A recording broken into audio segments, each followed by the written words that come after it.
డబ్బు, అనారోగ్యం, ఉద్యోగం, వ్యాపారం, అప్పులతో బాధపడుతున్నారా? మీకోసమే లాంచ్ యువర్ ఫ్యూచర్ ప్రోగ్రామ్.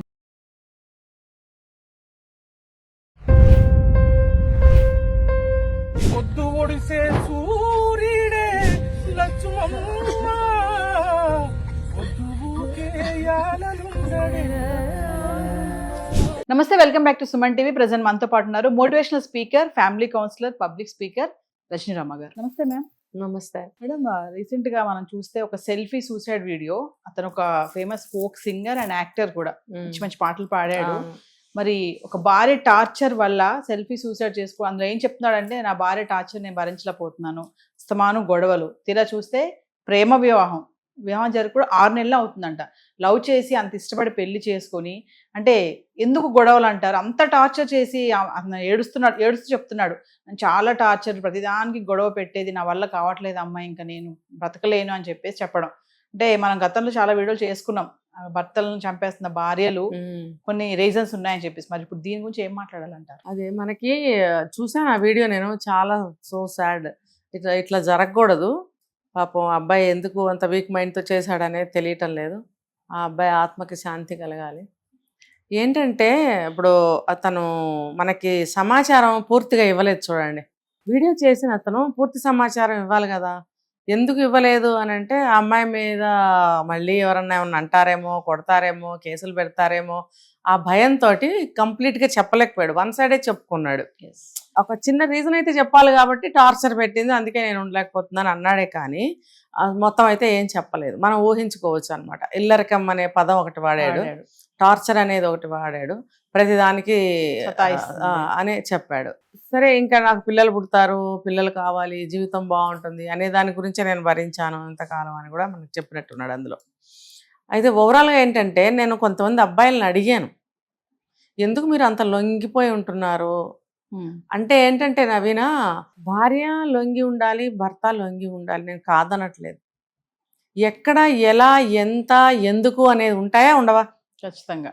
ఇవన్నీ పక్కకు పెట్టి ఒక యాంగిల్లోనే లొంగ తీసుకుంటే, ఒక యాంగిల్లోనే లొంగి ఉంటే అది వీటికి దారి తీస్తుంది. లొంగిపోవడం అంటే మేడం నాకు అర్థం కాలేదు. ఏమి లేదు, ఇక్కడ విడదీసి చెప్తా నేను. అతి భయపడటం, అతిగా భయపడటం, ఇది ఎక్కువ అబ్బాయిల్లోనే జరుగుతుంది. నేను కొంతమంది అబ్బాయిలతో మాట్లాడానని చెప్పాను కదా. ఒక మంచి కుటుంబం, ఒక సాంప్రదాయము, ఒక విలువలకి విలువిచ్చే వ్యక్తులు, పరువుకి, కుటుంబానికి, రిలేషన్స్కి విలువలిచ్చే వ్యక్తులు ఏం చేస్తారంటే, ఇప్పుడు నవేడేస్ అన్ని విడాకులు, హత్యలు ఇవన్నీ జరుగుతున్నాయి కాబట్టి అలాంటి ఎక్కడ జరుగుతాయో అని చెప్పి అతి భయంతో, అతి జాగ్రత్తతో, అతి ప్రేమతో, ఎక్కడ కందకుండా భార్యను చూసుకునే పద్ధతిలో ఉన్న అబ్బాయిలు చాలామంది ఉన్నారు.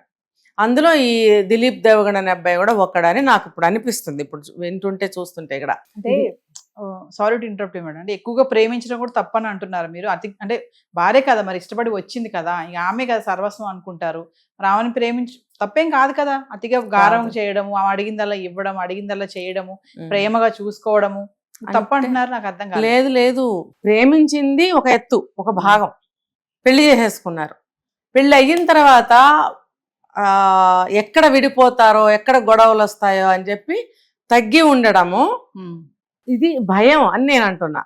ప్రేమతో కూడిన భయం. అర్థమైందా?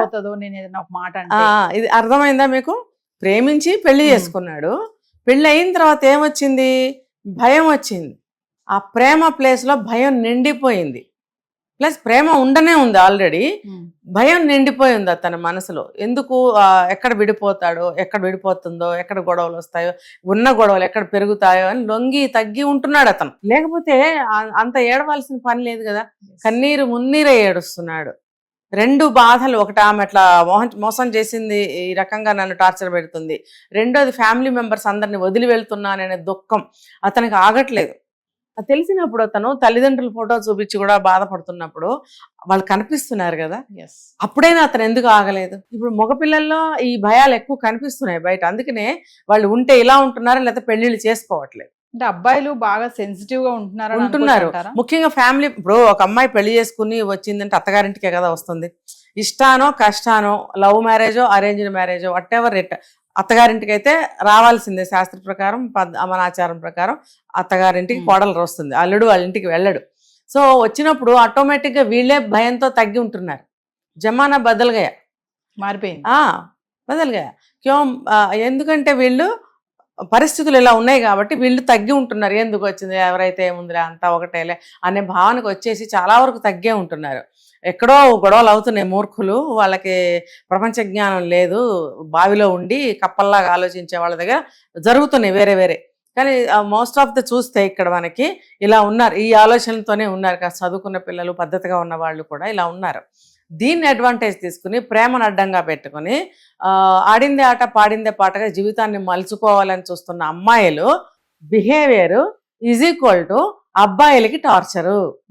ఇది చాలా నాకు బాగా కళ్ళతో చూసిన విషయాలు అనమాట. ఇవన్నీ కూడా చూసే వాళ్ళకి ఎలా ఉంటుందంటే ఎందుకు అంత లొంగిపోవాల్సిన అవసరం ఏముంది అని మనం అనుకుంటాం. కానీ నేను ఓపెన్గా వెళ్ళి మాట్లాడినప్పుడు వాళ్ళు చెప్పిన సమాధానాలు ఇవే. ఎందుకు మళ్ళీ విడాకులు, విడిపోతారు, ఎందుకు పిల్లలు ఉంటే అదొక బాధ, పిల్లలు లేకపోతే ఇంకొక బాధ, లేకపోతే ఏంటంటే పెళ్లి చేసుకుంటాం, పిల్లలు పుడతారు, కుటుంబం బాగుంటుంది, వంశం బాగుంటుంది అనే ఆలోచనతోనే సాధారణంగా ఉంటారు అందరూ. ఇవన్నీ ఈ కళలన్నీ కళలైపోతాయి. పిల్లలు పుట్టిన తర్వాత ఈ గొడవ జరిగితే అది ఇంకా ఘోరం. సో ఈ భావాలతోటి వాళ్ళు సతమతం అవుతూ లొంగే ఉంటున్నారు అబ్బాయిలు. అంటే మనసు చంపుకొని పిల్లల కోసము ఖచ్చితంగా పెట్టే టార్చర్ భరిస్తూ అన్ని చంపుకొనే ఇంకా జీవనం ఆ బంధం అనేది సాగిస్తున్నారు. అవును అవును ఖచ్చితంగా చూసాం కదా మనం ఈ మధ్య ఎన్ని వీడియోస్ చేసాం మనం. పిల్లల కోసము మళ్ళీ పెళ్లి చేసుకోకుండా సాక్రిఫైస్ చేసి పాపకి జడలేసి అన్నం పెట్టి స్కూల్కి పంపి తను టైం టు టైం ఇంటికి వచ్చి మనం చేసాం ఒక వీడియో. మనం దీని మీద మేడ్స్ మీద వదిలిపెడితే వాళ్ళు ఎలా హింస పెడుతున్నారు. నిన్నట్టుకో మొన్న ఒక వీడియో చూశాను, రూమ్లో అన్నీ ఉంచారు, చక్కగా ఒక మేడ్ని పెట్టారు, కావాలని ఇలా ఎత్తుకుని డామ్ని కింద పడేసింది ఆ పాప, చిన్న పాపని. అది కెవ్వని ఏడుస్తుంది ఆ పాప, మళ్ళీ చెంపల మీద కొడుతుంది. మరి సీసీ కెమెరా ఉందని తెలీదా అన్ని రోజుల నుంచి పనిచేస్తున్నప్పుడు? మరి తెలిసి కొడుతుందంటే వాట్ నెక్స్ట్ అనేది తెలీదా? మరి ఎందుకు ఆ పనులు చేస్తున్నారు తెలియదు మనకి. వాళ్ళని కూడా సర్వే చేయాల్సి ఉంది. అంటే మేడం అప్పట్లో భార్యలు భర్తలు పెట్టే బాధలు భరించలేక సూసైడ్ చేసుకోవడం ఇలాంటివి చూసాం మనం. అంటే ఇప్పుడు భార్యలు పెట్టే టార్చర్ భరించలేక భర్తలు ఇట్లా చేస్తున్నారని అనుకోవచ్చు అంటారా? అంటే అలా కాదు, వీళ్ళు అప్పుడు ఉన్నారా ఏంటి, వాళ్ళ అమ్మలు చెప్తేనే కదా తెలుస్తుంది. పనిగట్టుకుని కూర్చోబెట్టి పిన్ టు పిన్ ఏం చెప్పరు కదా. ఇక్కడ ఏం జరుగుతుందంటే అప్పట్లో భార్యల్ని టార్చర్ పెట్టారంటే అది ఒక స్టైల్ ఆఫ్ టార్చర్. అది ఎలా ఉండేదంటే కుటుంబంలో అత్తగారికి మామగారికి సేవలు చేయలేదని, ఆడపడుచులకి మరుదులకి సేవ చేయలేదని, టైం ప్రకారం చేయలేదని, మొగుడు వస్తే మంచినీళ్ళు ఇవ్వలేదని, కాళ్ళకి నీళ్ళు, అలా ఉండేది. ఎక్కడికి తీసుకెళ్ళకపోవటం అని అలా ఉండేది. ఇప్పుడు అమ్మాయిలు అబ్బాయిలను పెడుతున్న టార్చర్లు ఎలా ఉన్నాయి, వేరే లెవెల్లో ఉంటున్నాయి, వేరే విధంగా ఉంటున్నాయి. అసలు సంబంధం లేదు. అది ఆ రోజుల్లో ఏంటంటే ఒక అణిగి ఉండాలన్న భావంతో చేసిన టార్చర్లు అవి. అది కూడా 100% తప్పే. ఇప్పుడు వీళ్ళు అమ్మాయిలు అబ్బాయిలను చేస్తున్న టార్చర్ వేరు. ఎలా ఉంటుంది చెప్పనా, వాళ్ళు ఏ ఒక్క పని చేసినా, ఏ ఒక్క మాట మాట్లాడినా ఒక్కటి కూడా నచ్చని పద్ధతిలో ఉంటుంది అబ్బాయిలకి. అది వన్ ఆఫ్ ద ఒక టార్చర్ అనమాట. ఒక రకమైనటువంటి టార్చర్ అది కూడా. అది అసలు ఫస్ట్ మెయిన్ మైండ్ రిసీవ్ చేసుకోవట్లే అబ్బాయిలకి. నెక్స్ట్ వస్తూ ఉంటాయి ఇంకా నెంబర్ ఆఫ్ అనమాట వాళ్ళ రిక్వైర్మెంట్స్ కానీ వాళ్ళ మాటలు. నిజంగా కొంతమంది మాటలతో ఎంత హింస పెడతారో అనండి. నేను ఇక్కడ మళ్ళీ ఒక క్లారిటీ ఇస్తున్నా. ఇప్పుడు భర్త ఇష్టం వచ్చాడు వాగుతున్నాడు అనుకోండి, ఇష్టం వచ్చాడు బూతులు తిడుతున్నాడు, ఇష్టం వచ్చాట అమ్మ అబ్బా అలి అందరిని తీసుకొచ్చేసి తిడుతున్నాడు, వంశాన్ని తీసుకొచ్చి తిడుతున్నాడు. అప్పుడు ఆడపిల్లలు ఏ వయసు వాళ్ళైనా, మీ వయసు అయినా నా వయసు అయినా, ఇప్పుడు పెళ్లి చేసుకున్న అమ్మాయినా ఎవరైనా కానీ తిరగబడి నోటికి వచ్చినట్టు తిట్టడం అనేది సహజంగా జరుగుతుంది. కానీ వన్ సైడే ఇష్టం వచ్చినట్టు ఈ అమ్మాయి మాట్లాడుతుంది అని అంటే అక్కడ దాని వెనక ఉన్న రీజన్ ఏంటి అనేది మరి మనకు తెలియటం లేదు. ఇది ఇప్పుడు కేసు అవ్వటానికి కూడా ఏం లేదు. ఆ అమ్మాయి మీద ఏమీ కూడా అలా ఏం చెప్పలేదు అతను, కానీ చెప్పకనే చెప్పినట్టు డైరెక్ట్ గా కూడా ఉంది. మరి ఇప్పుడు ఏమన్నా కేసు వాళ్ళు చేసుకుంటారా పెట్టుకుంటారా అనేది తెలియదు. ఏదేమైనా మేడం అతను ఒక మంచిగా ఫోక్ సింగర్, పెళ్లి చేసుకున్నాడు, కొంచెం అడ్జస్ట్ అయ్యి మంచిగా మాట్లాడుకుంటే బాగుండేది. అడ్జస్ట్ కాదు నవీన, ఇక్కడ ఆ అబ్బాయి తను అంత మంచి ఆర్టిస్ట్, తను ఇవి మైండ్కి ఎందుకు తీసుకుంటున్నాడు అసలు? హ్యాపా అని చెప్పి వచ్చేసి అంటే అదే తన కెరీర్ తను చూసుకుంటూ ఉండాలి కదా, టైం ప్రకారం వెళ్ళడం రావడం, ఫర్దర్గా ఏమైనా ప్రయత్నాలు చేసుకోవడం ఆ కెరీర్ కోసం చేయకుండా ఇందులోనే మునిగి తేలుతున్నాడు అని అంటే తనకి ఇంత ప్రేమించాను కదా ఇలా మారిపోయింది ఏంటి అనే మనసు తీసుకోవట్లేదు అతను. రెండోది ఏంటంటే తల్లిదండ్రులకి ఏం జవాబు చెప్పుకోవాలి, ఇల్లరకం అల్లుళ్ళలాగా అయిపోయాను అంటే వాట్స్ ద మీనింగ్? ఇతను వాళ్ళ అత్తగారింటికి వెళ్ళాడా? అక్కడ అది కూడా క్లారిటీ లేదు మనకి. ఇద్దరే ఉన్నప్పుడు ఇల్లరకం వెళ్ళినట్టుందని ఎలా అన్నాడు? ఇద్దరే ఉన్నప్పుడు ఎవరెవరింటికి వచ్చినట్టు కాదు కదా, అప్పుడు ఎవరెవరికి లొంగి ఉండాల్సిన పని లేదు. ఇద్దరం ఒక పద్ధతిలో ఉందామని చెప్పి చెప్పుకోవాలి. అంత మాత్రం కూడా చెప్పుకోలేనంత మెతక స్వభావ. అలా ఉంటే లైఫ్లో ఎట్లా రాణిస్తాను అని తనకు తన క్వశ్చన్ వేసుకోవాలా. చూసిన పేరెంట్స్ అయినా, తోడబుట్టిన వాళ్ళైనా, చుట్టాలైనా, ఫ్రెండ్స్ అయినా ఒక పాఠం చెప్తారుగా, అయ్యా నువ్వు ఇలా ఉండకూడదు, పెళ్లి కూడా అయ్యింది, నువ్వు మారాలి అని చెప్పే ఉంటారుగా. చెప్పిన తర్వాత కూడా అతను అలాగే ఉన్నాడా, లేకపోతే చెప్పలేదా? ఇంత ఉంది బ్యాక్గ్రౌండ్. ఏదేమైనా మేడం కెరీర్ చూసుకోవాలి. ఫైనల్ గా ఒక మాట చెప్పండి. అంటే కొన్ని సంఘటనల గురించి మనం మాట్లాడుకుంటున్నాం, కొత్తగా మళ్ళీ ఇది వచ్చింది. అబ్బాయిలు ఇప్పుడు ఇలాంటి సంఘటనలు వస్తుంటే భయపడిపోతున్నారు పెళ్లి చేసుకోవాలి అంటే కూడా. లవ్ మ్యారేజ్ అయినా, అరేంజ్ మ్యారేజ్, ఏ మ్యారేజ్ అయినా సరే. మరి అబ్బాయిలకి ఏం చెప్పాలనుకుంటున్నారు ఫైనల్ గా? ఇది డైరెక్ట్ గా మనం ఏం చెప్పలేము, వ్యక్తిగతంగా వాళ్ళు తీసుకోవాల్సిన నిర్ణయం. అయితే ఇది ఏంటంటే మనం ముందుగా ఎన్ని మనం వాగ్దానాలు చేసుకుని పెళ్లి చేసుకున్నా షేడ్స్ అవతల బయటకు వస్తాయి తర్వాత. కాబట్టి ముందుగానే మనం నువ్వు నన్ను టార్చర్ పెట్టకు, నువ్వు నన్ను తిట్టకు, నువ్వు నన్ను తిడతావా తిట్టకు ఇలా అడగలేరు కదా. కాబట్టి బుద్ధి ఉండాలి అమ్మాయిలకి. ఎట్లా అంటే అబ్బాయిలకైనా సరే టార్చర్ పెట్టే వాళ్ళందరికీ నేను చెప్తున్నాను ఏంటంటే, ఎందుకు టార్చర్ పెట్టుకోవాలి? ఇప్పుడు ఇద్దరు ఖచ్చితంగా 100% అమ్మాయిలు సంపాదిస్తున్నారుగా.